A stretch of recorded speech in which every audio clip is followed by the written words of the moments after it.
Welcome to a very impromptu The Parents Lounge Friday afternoon edition. Jason, how are you, brother? Oh, you're muted. Oh, you're muted. It's only Thursday, but you're close. What did I say? You said Friday. Did I? Okay. So Okay. that's where the show's going. Got Did I it. say Friday? Hey, Paranormal 60 with Dave Schrader. You were like the last text I'm looking at is, hey, are you gonna make it? Because I'm here. We have a fantastic random show this afternoon. We're going at this time because we have a very special guest, and this is when he can do it. And we were gonna pre-record it and put it up tonight, but we thought, nah, just send it out into the real world and see what happens. Yeah, I'm super excited about this one. And we got Claire. Claire's going to join us. And Claire's going to join us. I know. So it's going to be super fun. I'm Jamie Kaler. I'm joined as always by my partner in crime, Jason Gowan. I should say my parent in crime would be a way. That should be the T-shirt, parent in crime. And we are very thankful to all the people who come out and watch and share the show and subscribe and follow and like. It's become quite a. It's like one of those support group therapies, except we're not in the basement of a church drinking bad coffee and smoking cigarettes. We're just in the comfort of our own home, drinking alcohol and then stumbling up to bed. Sometimes I don't even go up the stairs. I just stay wherever I fall. No, I know for a fact that you have a dog bed next to your desk, and sometimes you just lay down in there. And you probably I think you have a bowl of like Skittles or something down there. Yeah. Oh, you know me so well. I know you far too well.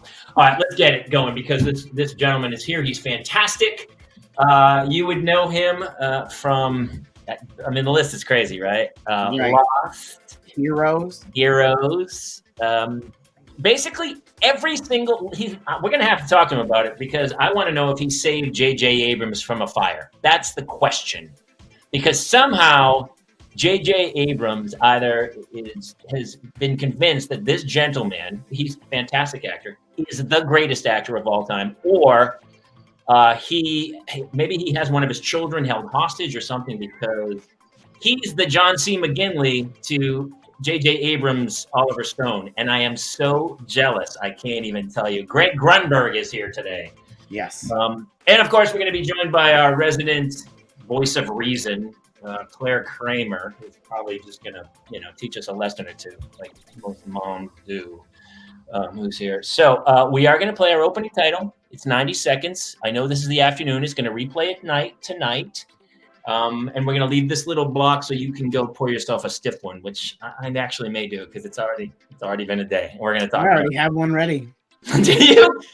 I want to get like an absinthe drip that just kind of like an IV. Like a hat, but instead of 2 beer cans, it's just absinthe, a sugar cube, and then you know how they pour water over it and just. Yeah. Oh, I'm on board. Oh, I'm on board. Are you ready to do this? Let's do it. Hit it. We could have homes on separate coasts, go dive in Greece with squids.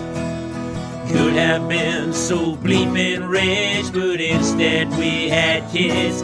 They won't smile for a photo, they won't eat the food we choose. That's why we're heading to the Parents Lounge to drown ourselves in booze. Every day we're more exhausted, we haven't slept in years. They hit me in the nuts so bad, my eyes filled up with tears. And yes, we'd like to fake our death and go off of the grids, but the truth is we are softies and we truly love our kids. So join us every Tuesday night to laugh at all our pain. Evening in the Parents Lounge is the cure to staying sane.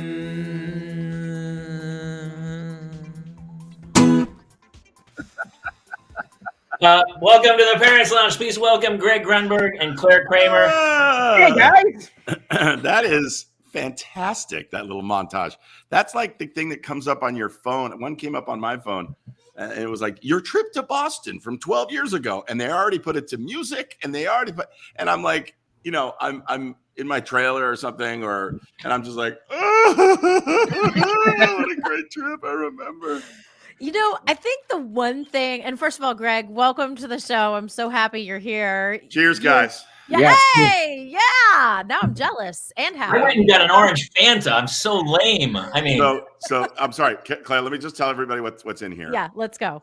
So I go to both my boys play baseball. One's at LMU, and we have this thing. There's this old guy named Bob who is an LMU alum, and he comes to games, and in the middle of the fourth inning, he passes out lollipops, and we call him Rally Bob. So it's like rally, and we started now a thing called the Rally Flask.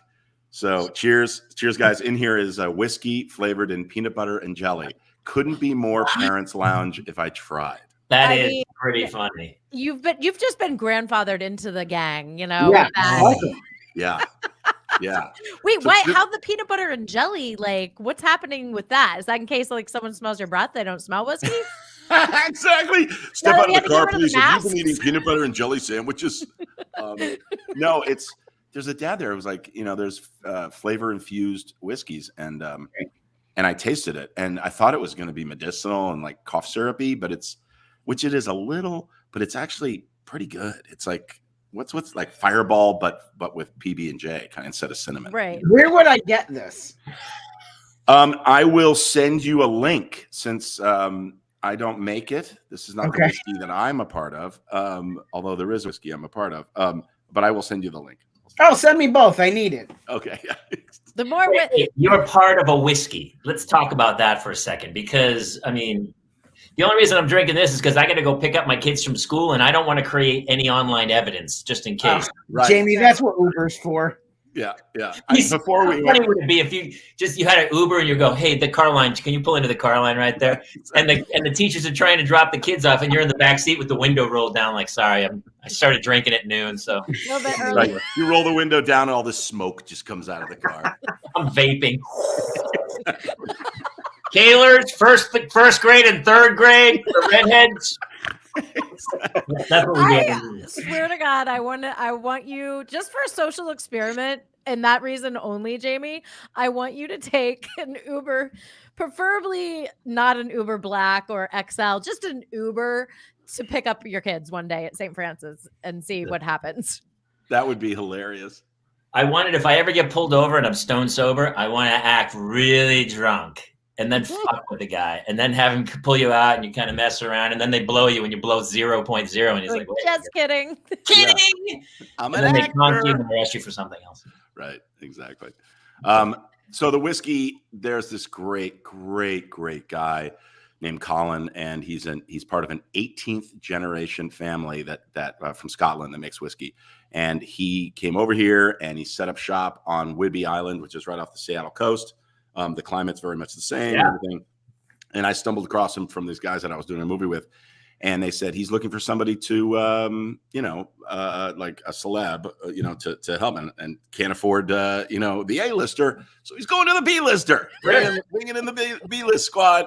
And so I helped him out a little bit. And the sad news is recently, I think they had to close shop because COVID just destroyed them. But there are some bottles left at Bevmo and all that. It's called Cadee, Cadee. You won't be able to find it very much longer. It is so delicious. It's crazy. It's just really, really smooth.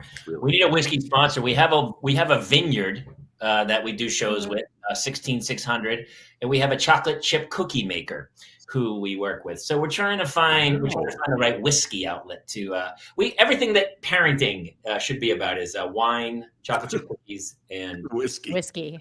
Right. Exactly. So, Greg, you have I see your photos online and all the other podcasts and stuff. I'm so amazed by your sons playing baseball and now tearing it up, man. It's crazy because our kids are young. My kids are super, and Jason's are even younger than mine. So yeah, we just started potty training. So I got to say, first of all, Claire and I are really close. We've known each other for a long time. So when I see, Claire, I think has 18 or 19 children, and when I see the photos of this beautiful family. Your kids are so gorgeous. I thought my kids were cute. And then, it's like baseball. So you play t-ball, you play this, and then you want to play high school ball, and then suddenly you're with a bunch of kids and you're like, wow, oh, this is baseball. Then you go to college and you're like, or travel ball, and you're like, oh man, these kids are really great. It's the same level of cuteness. I thought my kids were cute, and then I was like, oh, these are cute kids. But I am jealous when I hear of people that have kids that are younger. My boys, Sam, who just left, he's got a game I'm going to get to at 3:30. Sam's goes to Calabasas, and he's just tearing it up. He's having a great time. But yeah, he's featured in the LA Times and the Daily News and stuff because he's doing well. And he's going off to play college ball next year. And then my other guy, it's his last year. He plays for LMU, Loyola Marymount University. And so my wife and I are like, this is the last time we're going to see him play baseball. So we're going to every game. We're going to travel. We're going to Utah. I'm going to San Diego next week. We're going to San Francisco. We usually didn't travel with the team, but now we're gonna try as best we can to get out. You got to soak in those moments. I remember when we were doing, I think it was Big Ass Spider. You came to set one day and you were like, you gave me the best piece of advice, because I think I had 2 little ones and I was actually pregnant during the movie, which now is the Spider baby. Although I didn't tell anyone at the time. But you said like, I just, I was laying down with one of my boys and I fell asleep and like, I woke up at 3 a.m. and I was like in the bed with them. And I was like, man, I just got to enjoy this because pretty soon they're going to be off to college. And you were so right. Yeah. Like I always think about that, or I've thought about that many times over the years, is like, yeah, just soak in those moments. Maybe it's a pain in the ass, but like soak in those moments now because they go away so quickly. Yeah. Jake's 26 and he's our oldest. I'm sorry, what? 26, dude. Yeah. When did you start having children? I was raped at 3. Because I know you're 34 years old, so that would make 7. That's insanity. Yeah, I'm 55 this year, so I'm up there. I use a lot of Just for Men on my hair.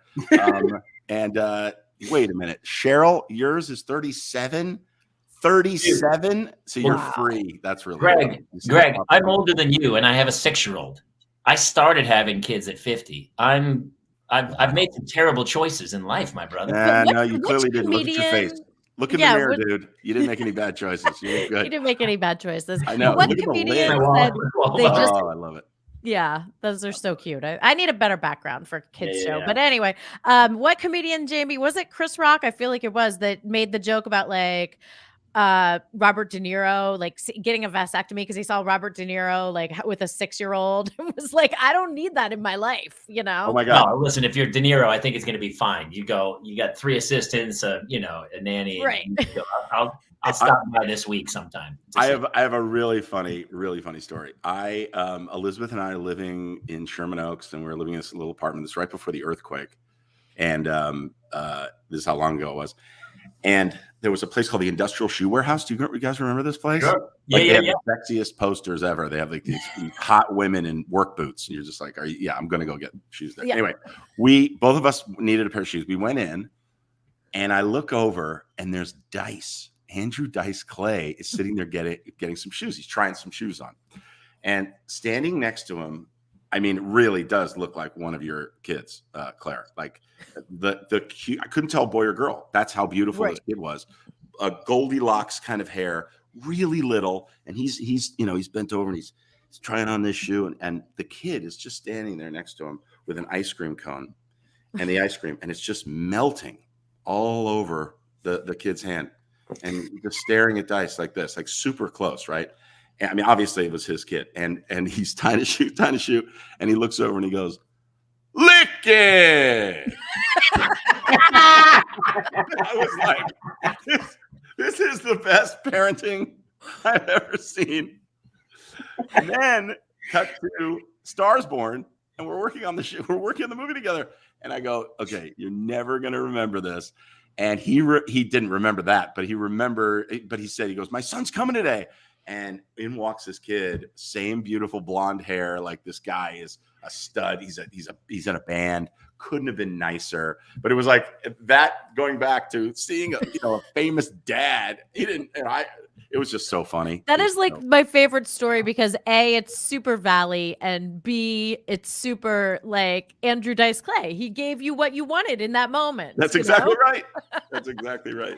But it also shows you what a great, like, with a comic, they're always like, find your point of view. And once you find your point of view, all you're doing is speaking as yourself. So it's not an act. That's exactly who Andrew Dice Clay is. Yeah, that's true. That's very true. Hey, I never thought about it that way. It's so similar. So last night, my daughter, she's on the cheer team, Claire, and she had to take the cheer picture this morning. So we had to find her cheer uniform at like 8:30 last night as we're trying to put her down. She's melting down. And I'm like, I didn't touch it. My wife's like, you probably threw it out. I didn't. Why would I throw it out? She kept saying, you threw it out. You threw it out. You threw it out. Blamed me. I'm stumbling around the house trying to look for it. I finally go out to the car. I can't find it. She goes, they're like, maybe it's in the car. I go, look in the car. I come back in. It's all quiet. I go, did you find it? And my wife goes, yeah, we found it. It was in the closet, where I know for a fact my wife put it there, because otherwise there's no way it was in the closet. It was perfectly placed or whatever. And so, but she says to me, she goes, yeah, we found it. It was in the closet. And my little 8-year-old daughter says, yeah, as soon as you took your negativity outside the house, we found it. No way. Fucking snapped. I snapped. I go, I fucking exploded on her. It was a bad night. I was like, you don't say that shit to me. I melted on her. I go, I'm in the car looking for your stupid thing. And I go, shit. I said shit like 3 times to her, and she was like, that was it. We didn't speak again for the rest of the night. And I was like, and then I went down to kiss her because I was in bed, and I was like, I wanted to put my fist through the wall. And I went downstairs to kiss her, and she was asleep. And I was like, is she faking asleep or whatever? Kissed her in her sleep. She was all sweaty. And then close to her, and she went. She got up, and she's like, hey, you gonna make pancakes? No, I'm not. And you owe me an apology.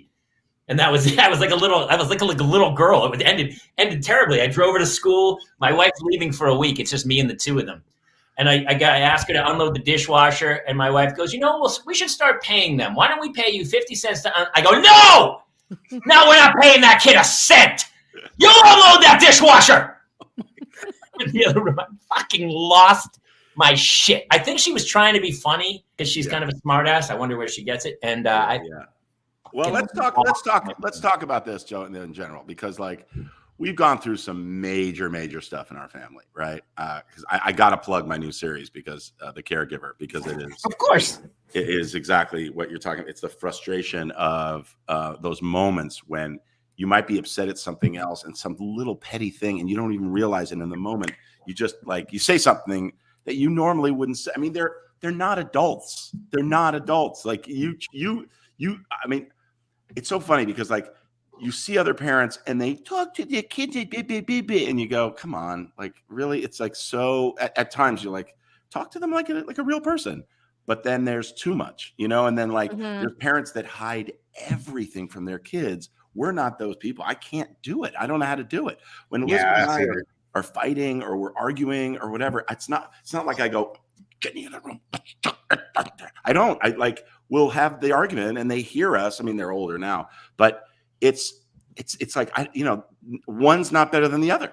It's just not. It's like, and then with epilepsy, our oldest son Jake has epilepsy, and so we've gone through horrible stuff, and we get so frustrated if he'll have, years ago when he would have a breakthrough seizure, we'd be so mad at epilepsy, at this uncontrollable thing that we can't do anything about. And we would argue, I'd be like, where's that hat? Where the hell, just, I mean, like you, right. We all do it. I do it every day. Because the event touches you off, and we're all artists at the end of the day, and so we make a living on our emotions. And if you're a good artist, the one thing in life you can't control is your emotions. You can't control them. You're going to feel how you're going to feel, and you're going to sometimes have, you talk about the breakthrough seizure, you're going to have the breakthrough anger or the breakthrough crazy or whatever, and you're right. Those, it could be the seizure, or it could be someone else, a non-factoring event outside your family that you read an email or you get a call, and it's something, and then all of a sudden that all takes, it's like a blanket on the family, the kids, the parents, and everything. So no, it's true. And I'm learning this, so the Caregiver is this series where I'm going around and I'm speaking to other caregivers. And, my son is independent. He's everything. He has a job, but I'm always thinking about him. I'm always worried about him. We make sure he takes his medicine and all that stuff. I'm a caregiver for him. It's not a, full-time nurse type caregiver, but everybody's got something. If your kid has asthma, if your kid has this and that, you're a caregiver for them. You're worried about them. And so when I go around the country now and I speak, people can go to the Caregiver series on YouTube or search Caregiver and Greg Grunberg and you'll see the series. And it's just been eye-opening. It's been therapeutic. It's like this. It's like, you just want to talk. You know what's crazy is you go on social media, everybody's the perfect couple. Every family's the perfect family. Fuck that shit. No one's fucking perfect. And if you're going to say, there's nothing wrong with showing appreciation for your spouse or your relative or something on social media. But if it's so deep and sincere, I see these long notes and I'm like, the person's in the other room. You fucking live with them. What are you doing this on social media for? It's always that. It's like the person who starts out a conversation by saying, "No, I never lie." Well, yeah, you do. You're a liar.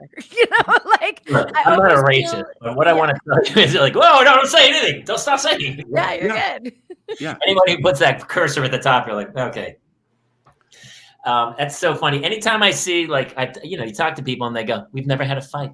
We're madly in love. And my first thought is murder, suicide. That's the couple, right? Like those are the people who, right? Yes. It's always the kid who's like, he was so quiet. And then he shot up the place. Yeah, he locked because he was bottling it in. We are four redheads. How about that? Redheads. How about that couple? The redheads. How about that couple that where her body was found and then his body was found? Like the social media pictures leading up to that, I was like, these are pictures that come with the frame. That's right. You mean the van, Gabby, and where he murdered her and then he went off and Or how sad is this? I'm laughing. That on Thursday. But it just broke yesterday that our police were called to do a wellness check on this house and they found like 3 dead bodies, but like 3 bodies that have been dead for like. They said they were disintegrated, like basically decomposed, completely decomposed. And then the family in Canada is like, well, we haven't heard from them in a year. We thought we might send someone down there. Like that's also not the family you want. That doesn't check in. Well, my guess is that family was cashing some welfare checks because that happens a lot too. They go, oh, no, grandma's still alive. She's down in the basement. We'll take that check for her. And then she's mummified down there. Right. Like, buried in the backyard, and they're just cashing the checks for a long time. Oh, God. That really happens? That's crazy. That happens a lot, actually. Yeah. How did you find out with your oldest? Like, when did the epilepsy become apparent? When did he present the symptoms? So right before his 7-year checkup, we noticed, or teachers, one of his teachers actually said, he like zoned out for a second. Like and I've noticed it a couple times. And I'm like, all right. And then Elizabeth said, yeah, I noticed it a couple. And we're talking about like no bobbing of the head, nothing shaking, just like a stare, and then comes back. And you're like, and when I noticed it was, we'd be driving in the car, and he was like 6.5. Almost 7. And when you look out the window, your eyes follow things like your pupils. If you look at somebody's eyes, and that may have been a trigger for him. And so we'd be in the car, and when we'd be talking, we were like, Jakey, so what was that thing you just? What was that song you love? And no answer. And I'm like, Jake, Daddy's talking to you, Jake. And he's like, what? And I go, dude, I just asked you a question. Come on, pay attention. And I would reprimand him, but not in a bad way, but like, go, come on, man, pay attention. Mommy just asked you a question. What's going on? And I remember that a couple of times. So when I was at the doctor, and a lot of parents are like in denial. They just won't think, oh, whatever, it's normal. It's not normal. And so I told the doctor, his pediatrician, and his pediatrician said, look, I'm not a neurologist, but that may have been an absence, which is a little, it could be a staring spell. Mm-hmm. It could be an emotional outburst. It's your brain, remember, right? So it could be a tic. It could be, any kind of a shaking or whatever. So the doctor said, Jake, do me a favor, breathe a lot, breathe in and out, in and out. He made him hyperventilate. And then all of a sudden he went like this, and he was like, in a seizure. Wow. And he popped out of it and he goes, I think he has epilepsy. I'm not sure. And we were like, what are you talking about? And then the second thing was, let's fix this. Let's do what we can. Let's go. Right. So we went to a neurologist most neurologists do not specialize in epilepsy. So you have to see an epileptologist. We learned that the hard way because that neurologist, great neurologist, but just over medicated and prescribes to a toxic level this one drug. And so then we learned, by the way, that most cases, 75% of cases, the first medication stops the seizure and you're fine. And then you just take that medicine until you can maybe get off of it later in life, whatever. Jake's not that. Jake falls under the 25% that needs like sort of a cocktail and you need to stay on top of it. So Jake literally takes a handful of, amazing medication, but it kind of sickens me to my stomach that he takes all this, but he takes it in morning and night. And he's doing really, really well. I mean, you would never, that's the thing is it doesn't use the word present. It doesn't present like epilepsy doesn't present. So there's a lot of misunderstanding. There's a lot of, people just are stupid when it comes to epilepsy. They're ignorant. I shouldn't say stupid. They just don't know. And it's very scary to see someone have a seizure, but you cannot choke on your tongue. It's not contagious. You can't get it from somebody. Sometimes there's no reason why it comes. Jake's has a perfect brain. I mean, how frustrating is it for a parent when the doctors and the nurses, they do a scan and overnight EEG and all this stuff. And they go, God, his brain is perfect. And you're like, well, clearly it's not. He's having seizures. So I've become the red phone for for our industry, certainly, actors and stuff. And there's a lot of people that are dealing with this. And I'm happy to do it. I started talkaboutit.org, which is a website devoted to the stigma and education of people with epilepsy and seizures. So if you go there, you'll see every star in the world, minus you guys. I'm going to get you guys on there, answering questions, doing PSAs and stuff, and which is really cool. And then it's morphed into different things. And Jazz Pharmaceuticals right now is financing the Caregiver series, and I love this company. Amazing, man.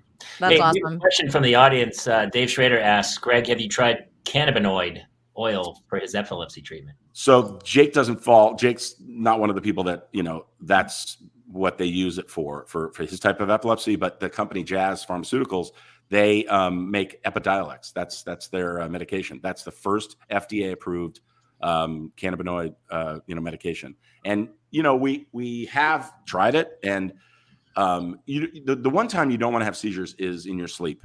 Like if you have seizures in your sleep, no, by the way, Cheryl, nope, video games don't affect Jake, but they affect a lot of people. A lot of times, so if you have seizures in your sleep, you're not getting that deep REM sleep, right? Okay. Your brain is like seizing and then you sleep.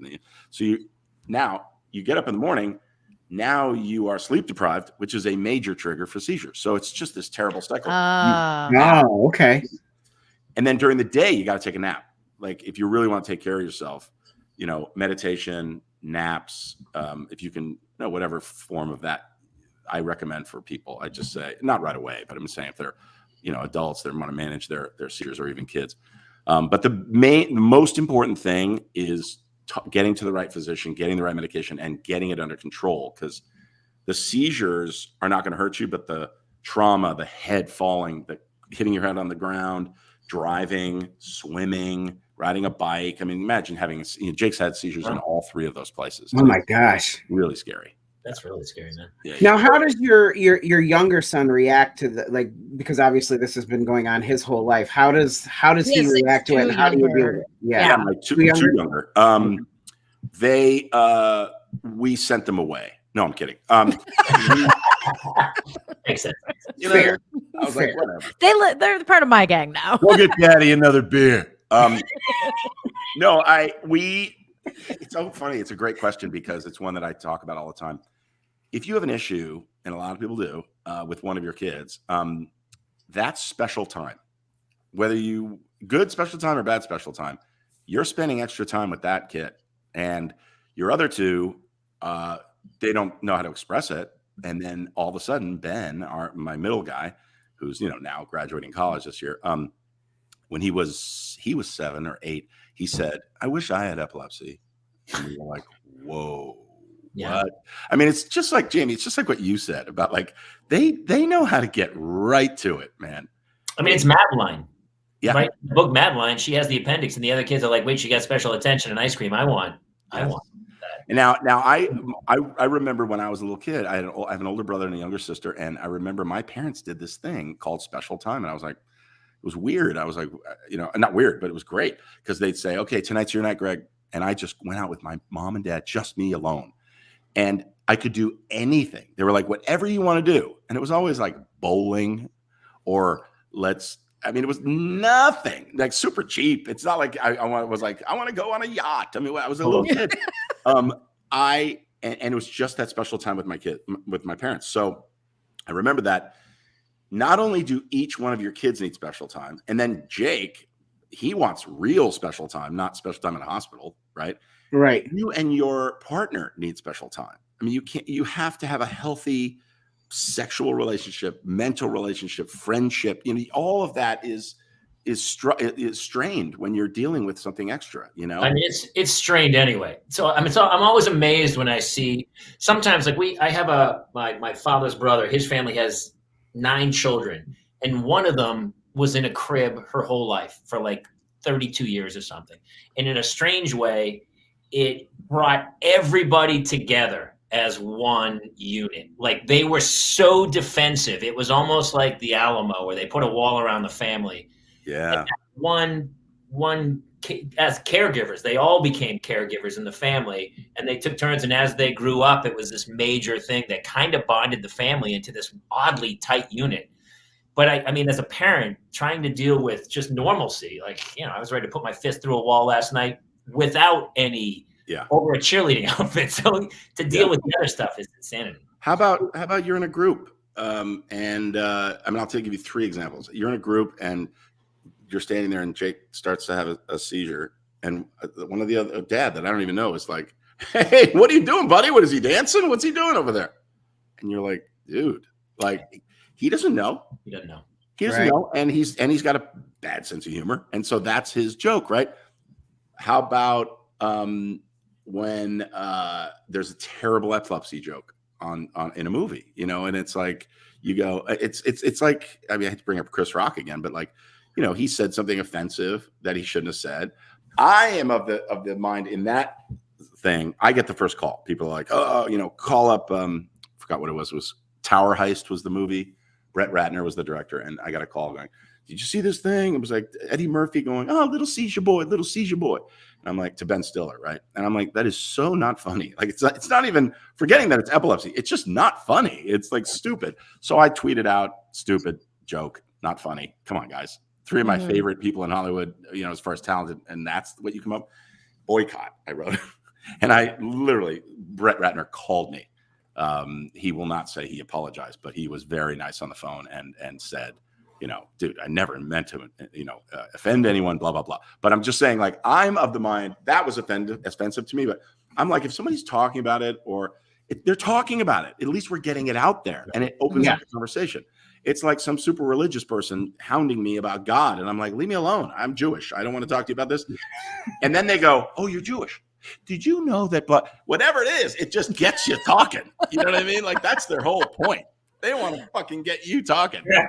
So there is that side of me where I'm like, just engage the conversation. We shouldn't be afraid of this. And then the third thing that, and a lot of parents will relate to this, is even if you don't have a child with an issue, when somebody says, "Oh my God, you're such good parents. How do you do it? Claire, you have so many kids. Oh my God, you're the best mom in the world. How do you do it?" You're like, what are you talking about? What am I supposed to do? I love my family. I love my kids. But people do it. They don't mean anything by it. But it's that saccharine sympathy. Like, I don't know. You know what? I just was thinking about this today. And I was like, how many people are like, well, this leads into other areas. But so many people are like, "Oh, I would die for my kids. That's like, of course, we all would, but you have to live for your kids. You have to lead by example. You have to be the one like taking the extra moments, taking the time. And now that my oldest daughter is 14, and I talked about this last episode, shifting my mindset away from like, okay, it's not all like homemade baby food and diapers, and now it's like me understanding she's like this crazy human being in a 14-year-old body. Like her brain is not developed, but it's not developed. She's got social skills, but they're a little wonky, and like looking at her kind of like an alien, and everything she throws at me, just being like, that's cool, whatever. Like, I mean, just yesterday called me like several times while I was trying to have a little special time with River, another one of my daughters, just between picking them up at noon and taking her to dance, just like the minimal things, and calls me and gets so mad at me because I won't stop at McDonald's for her, which I'm like, look, we're not eating McDonald's, not happening, not doing, and I just had to laugh because I'm like, she's so angry at me. She hates me. She's telling everyone what a horrible mom I am because I'm not going to get her a Big Mac, Well, you should reboot Heroes, and there's nobody has any superpowers. It's just a bunch of people who have a lot of kids, and they're heroes. Exactly. And then people are like, what do you do? Nothing. I'm watching my kids today. I'm like, they have names like Octomom. So I have a question for you. My wife. So a lot of times, you said earlier about your son, how you figured it out. A lot of times when I talk to my wife, blank. She doesn't. It's honestly like she's in a trance. Do you think she has epilepsy? I do not. And I get that from a couple of different people. There are times where I'm like, it's so weird. It's so weird that you say that. And we're getting deep here, and I'm not going to name names. But there are a couple people in my life, like, I'm talking to them, and they're just like, what? Yeah. And I'm like, dude, it's because you and I are super fucking controlling people, and they don't want to deal with. It's a weird thing. It's like they just sort of turn off, and then I'm like, oh, she's turned me off. She's turned. Yeah. No, it's not epilepsy. I mean, to be fair, the kids have as well. It's like it's a personality disorder, but guess who has it? It's you me. And me. Yeah, it's me. Okay, all right. Well, I think we got to. Well, I think I'm fixed. I think that's. I have a question for you guys. Let's change subject here, yes. Because I don't know anything about having girls, and I saw some girls in that opening montage, and I know, Claire, you have beautiful girls. What is it like? I mean, so I'll just share a little story, right? The kids, they go, there used to be this place called Millions of Milkshakes, and like all the kids would get on a bus. It was like an outing. They get on a bus, go to this place called Millions of Milkshakes, have a milkshake, whatever, and then come back, and or they go to a bar mitzvah, or they go to a quinceañera, or they go to a party, whatever. So they all get on this bus, right? And then so it meets in the parking lot somewhere. This is like, or not a bus or whatever. But when the girls dress up to go to these events and these dances and proms and stuff, I'm talking about 14, Claire. That's why you said 14. Sam went to this bar mitzvah, 13. They had to get on a bus. They took him somewhere to like a hotel, something, came back. I'm waiting with a bunch of dads, and I didn't know it was dark, and I didn't even know these guys was at the out here where I live. And I'm waiting, and the bus stops, and these girls get off the bus, and I'm like, and I turn to this guy, and I go, what is with all the prostitutes? Because the way they were dressed, it was unbelievable. I was like, this is so bad, right? And the guy goes, I go, look at that girl right there. And he goes, that's my daughter. And she comes over right to him, and I go, dude, you cannot let her get out of the house like that again. And he goes, I talked about that with my wife. I mean, I don't know, if it's true or not, but I got busted, but I handled it. I just like rolled with it. I'm like, come on, man.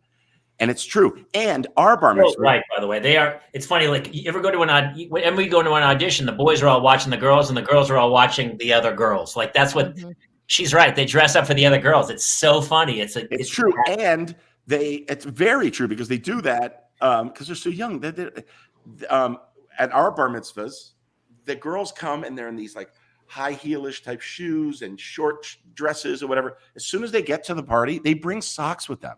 And the second they get to the party, they take the stupid shoes off that they shouldn't be wearing for years to come, and they put socks on. And if they were in sweats, they'd feel more comfortable. And then they're all dancing around having a good time. It's this. I mean, it's obviously it's a bigger issue. It's society, it's peer pressure, it's social media, and all that. But how do you deal with that as a parent of when she says, "I want to wear this," and you're like, "Are you kidding me?" No. Well, have you seen the American Apparel billboards? Yeah. Yeah. Every time we drive by it, I'm like, hey, that feels like softcore porn. Yes. On the corner of Colfax and Moore Park. What's happening? This is insanity. Yeah. It's so true. It is. And look at the Instagram, and they are carving their body. They're fixing everything in Photoshop, and then the kids trying to look like the Instagram photo and stuff. I definitely I haven't encountered that yet, but especially with my 12-year-old who's the dancer, I have had to be like, that's not a dance pose that you're allowed to post.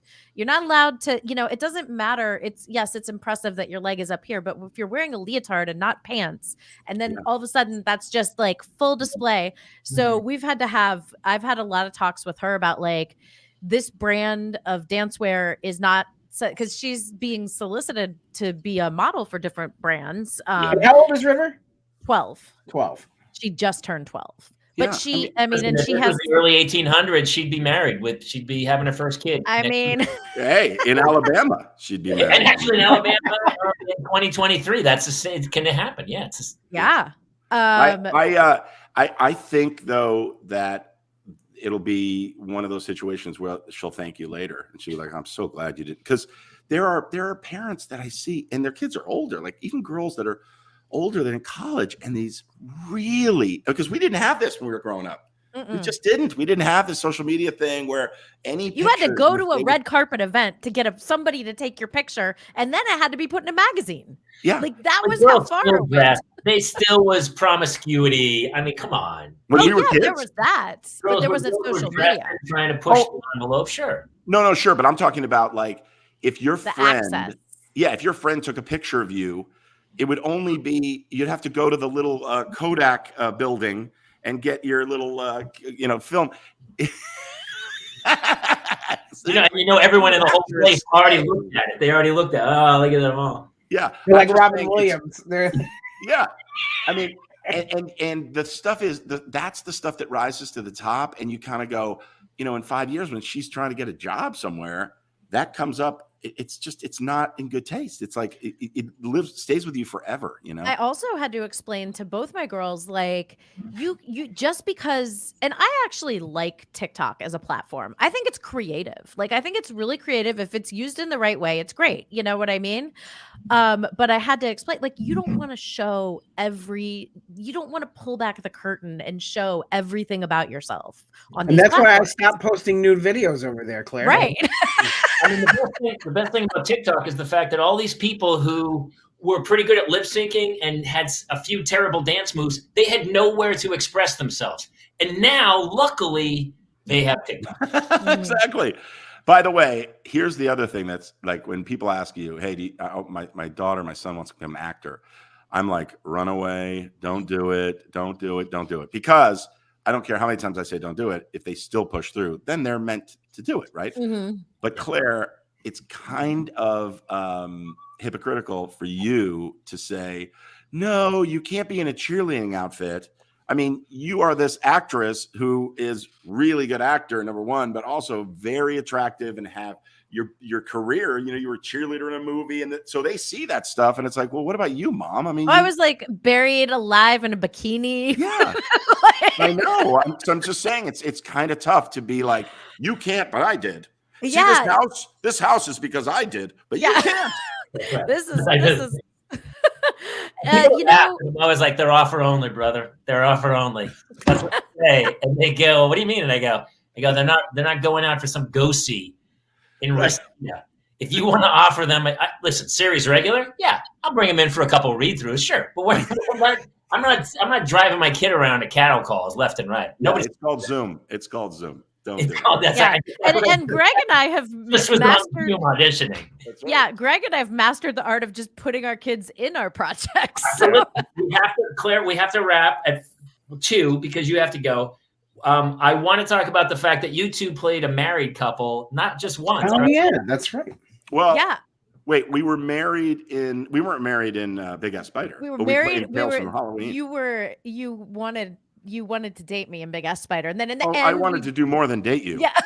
Uglies, I believe, is the term. And then in Tales of Halloween, we were married. Yes. And that was our reunion. And then in the next Big Ass Spider, which we are still going to make with Lombardo because we have to. And Mike Mendez, because that was such a great time. We showed the trailer last week, Greg. It was pretty great. It's pretty fantastic. Oh, Big Ass Spider? Yeah. I was like, great movie. Oh, no. It's great. Look, we had the luxury. I mean, we got lucky because Lombardo is like Claire is like me. I don't mind standing there and making Claire look hilarious. Like I'll throw softballs. I'm not even sure if we had a script for that movie. but it's like there are certain actors that just it's look at me, and that's not the three of us. So it was so great. Like when Claire shined, she shined. When I shined, it was like, oh my God. And Bardo stole the movie just because that's who he is. But I mean, it was so much fun. I would work. Claire's one of those people that I'll work with anytime. I'm starting to see why you work so much. You're a really good actor, but you're a good cat, man. I'm a good guy, man. He's super charming, yes. Like 30 minutes, I'm like, I want to hang out with this guy. Oh, you're so sweet. You want to drink the peanut butter and jelly whiskey. I definitely want to do that. The JJ question, because you brought it up at the beginning. That's right. So JJ and I met each other when we were 4 and a half in elementary school. And we just laughed. We became best friends. We would walk home from school every day to his house because he lived close to, we went to Roscommare Elementary School in LA. And we would walk to his house and we'd make these stupid fake commercials. He was into, super special effects and stuff. So we made these little movies. Every one of his movies, Super 8 movies, I starred in when we were 8, 9, 10, 11. So and you paid your dues. What? You paid your dues with him. Exactly. And we kept that friendship. He went to a different junior high and high school, and college. But he was still my best friend. Where did you guys grow up? Right in West LA. You're from LA. Okay. Yeah, we're from LA. He went to Sarah Lawrence. I went to San Diego State. There's the separation of intelligence right there. Today, San Diego State today is hard to get into. Then you were smart. You were off having fun, going, JJ, listen to me. I need you to become a master filmmaker. I'll be back in 4 years. I'm going to go tear up San Diego, see what I can get done in Pacific Beach, and then we'll meet. We'll reteam. My dad once at Shakey's. We were at Shakey's, if you remember Shakey's Pizza, and still have it. Still Valley. It's on Laurel Canyon. Yes. Yeah, Laurel Canyon. By the way, my building is right up the street from there, so you guys have to come by. You have to come by and see this. On my way. I'm coming for that. But we were at Shakey's, and my dad took a napkin and he wrote, "I get 10% of whatever J.J. Abrams makes in his career." J.J. was 10, and he pushed it over to J.J. and he was like, "Sign this, please." And it was a joke. It was funny, but we always remember it. We all knew he's just, and talk about the Parents Lounge. This is what I have with JJ more than anything else. There's no judgment. I don't give a shit what I say. He doesn't care. He is my best friend. He's like my brother. He's been there with me, for me, through all of this epilepsy stuff, everything in my life. The best times, my best man. I was his best man. It's like he's just the greatest guy in the world. And I have people like, oh, you're so lucky. Exactly like that. And he runs shipping for UPS out of Worcester, Mass. So if you're ever there and you need something shipped, I can definitely put a call in. And I'm pretty close. It might take a couple hours to get it shipped, but I can get it. Well, Worcester, Mass. That's right where Sarah Lawrence is. So I'm actually from New Hampshire. Oh, you are? That's funny. No, but my point was that everybody says, "God, you're so lucky," and it's like, nah. All this stuff is icing on the cake. I mean, we're doing a show together right now in Arizona, and it's a blast. All I want to do is work with him. I'm lucky that he's incredibly prolific, and he is who he is. But we both want to work with each other as much as we can. It's just too much fun. Well, but when you get to this, because you fit it all. Go ahead, Claire. Yeah, no, Jamie. I mean, I'm sure we're about to say the same thing, but when you get to this age and in this crazy business, you don't want to work with people who you're not friends with. Yeah. You don't want to work with like the pain in the asses, the whatnot. It's if you're sacrificing, leaving your kids, leaving your house, because sometimes going on location can be months, longer weeks, months, days. There has to be a reason that you're making that sacrifice. And it's not just to do another project. It's because you want to be with, people you care about and you enjoy working with, and you want to make something, somewhat meaningful. I mean, we, 2 Star Wars movies, that was like the dream of all dreams. And I'm in London with JJ we're spending every moment together, whether I'm working on set or not. That we cut. That's a wrap. We both get in the same car. We go to dinner with. I mean, it was like being on a trip with my best friend, and then we're shooting fucking Star Wars. And you're making Star Wars. Yeah. I remember when you sent me a picture of you in the jumpsuit, and you were like, "Don't share this." I know. Remember? Oh my god! Yeah. But you have a Lego character of you.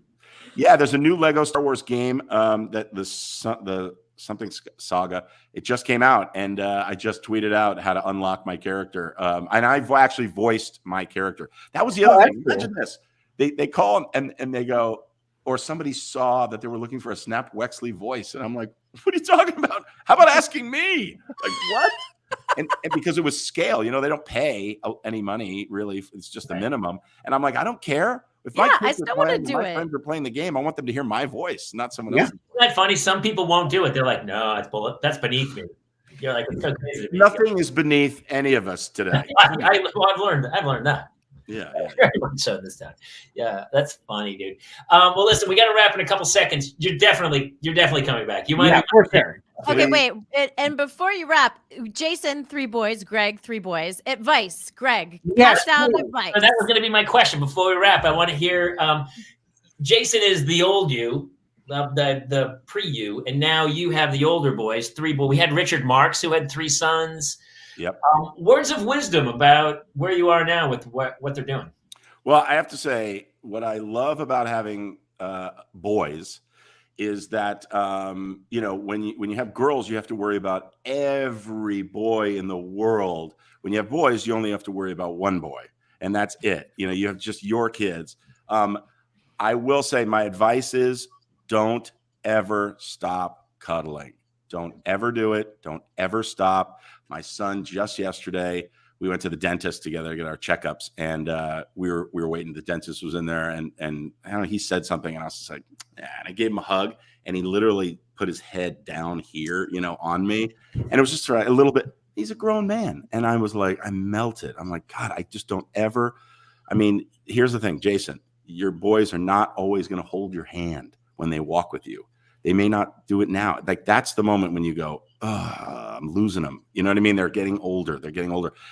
Treasure every single moment and relish good and bad when there's something that you see in them that they got from you, because they're sponges, Did they turn out? It's so funny because when you have your kids, you think they're going to be like mini us or little us. Were you a big athlete as a kid? Were you a big baseball player? I played baseball and I was an all-star in Little League, whatever. But I played basketball in high school, but never at this level. It was different back then. This is now every parent thinks their kid's going to be in the MLB and the NBA. I mean, or NFL. We're doing soccer and we see at Van Nuys, the park over there, and all over the park is a one-on-one workout sessions. Yeah. Some dude who's like working out like a 6-year-old kid, like technically trying to work out their swing or their kick or whatever they're working on. Yeah. And by the way, $120 an hour. That's right. So trust in the high school coaches. Know that natural talent's natural talent, and your kids are going to develop. So you don't have to worry. Like if they're weak and small, whenever that changes, man, we all grow. Don't put any undue pressure on your kids. Let them have fun. And if they want, the other thing about living in California is everything's year round. So there's never not a time to play soccer. There's never not a time to play baseball. It's tough.